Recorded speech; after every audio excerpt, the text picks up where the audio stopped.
What's going on, everybody? It's the Super Robot, and the question was posed what I think will be the next HASLAB. And I think the next HASLAB is going to be a reissue of the UNICRON. Now, hear me out on this. It does not sound like they're going to really do a Titan class a UNICRON. It sounds like they don't want to do a UNICRON just yet because they're still 4 years in from the release of, was it 3 or 4 years in from the release of the HASLAB version. And I don't think they want to alienate people on the HASLAB side. And I don't think they want to release the same one. What I think they're going to do is, well, let's first talk about the HASLAB UNICRON. Now, the HASLAB UNICRON is 4 feet tall. You can actually take the shells and panels off and actually form the planet and have UNICRON still standing there with his wings.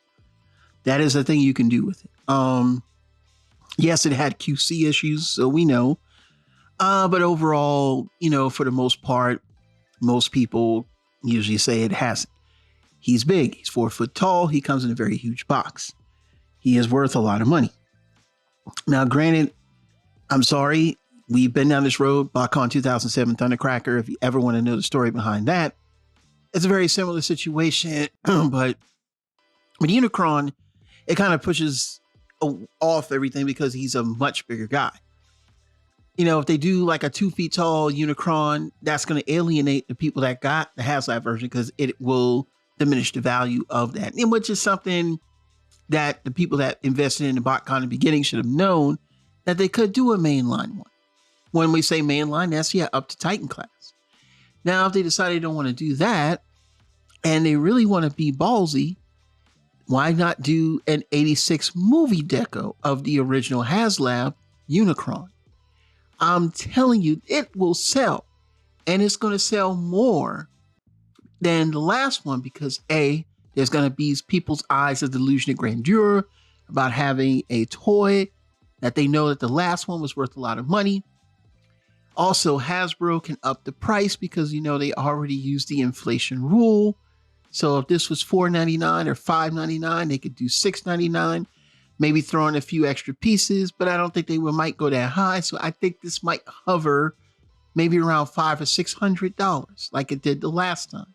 Matter of fact, they should just really keep it at that price, you know, so they don't alienate people from HASLAB. But at the same time, giving them the more orange deco, the proper silver and dark gray, and getting that, you know, that better look. Because when I look at, the only thing that throws me off about the HASLAB Unicron is the colors kind of remind me of the Armada one.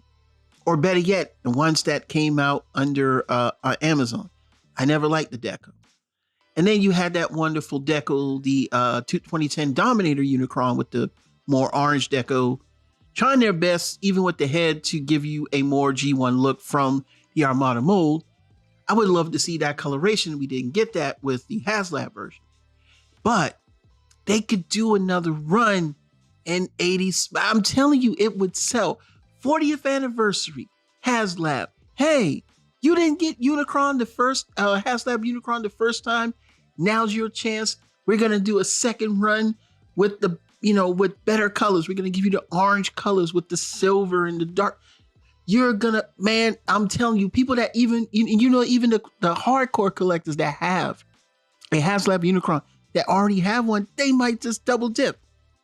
It's the same thing with Studio Sale. How many different versions of the Unicron have they made in that one that's very, very orange deco? You might pay $700 now if you didn't get it when it first came out. I mean, think about it. Think about it. It that can happen, and it wouldn't be. Now, they never said that they could do if this one and done, but they would be releasing a different Unicron. It wouldn't alienate other people because they don't want to get that one, and they want to pay on the aftermarket get this one. Honestly, it could work. I mean, I would pay. I'm telling you right now. There's no other HASLAB they need to do if they're going to play in the 40th anniversary of the Transformers 86 movie.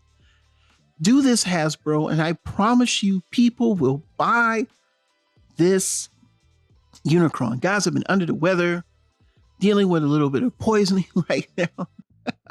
Not going to talk about that.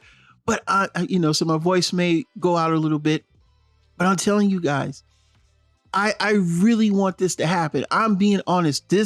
I don't know if that's a rule they had or there was something that I missed, like, well, they can't do that because they said they don't do primes and they don't do this and they don't do that. Okay. Well, if that's the case, then I'm wrong. I don't know anything else I want them to release. I mean, if you go down to Japanese well, I mean, what you gonna do? What's next? Diatlas and Sonic Bomber. I mean, you could do that, but I mean, man, it's the 86 movie. Man, I mean, Hasbro, get a Unicron in their hands. This would help everybody. You're not going to alienate the ones that already have theirs, because for what it's worth, even if the price drops on theirs, and let's say people don't get the 86 one that Hasbro makes, people are still going to buy the other DECO. It's not going to be a win-loss for anyone. It's a win-win. No one gets hurt, no one gets upset, and everybody's happy, because you gotta have a choice of a Unicron and a second chance, but with a new DECO. And even if somebody said, well, it's the better one, well, then go ahead and spend your money. Boom. It is what it is. That's what I feel it should be, or it could be. Other than that, that's all I got. So what are your thoughts? Leave them down in the comments below. This is Super Robot Ed. We're in News Reveals, and we'll see you soon. Bye-bye.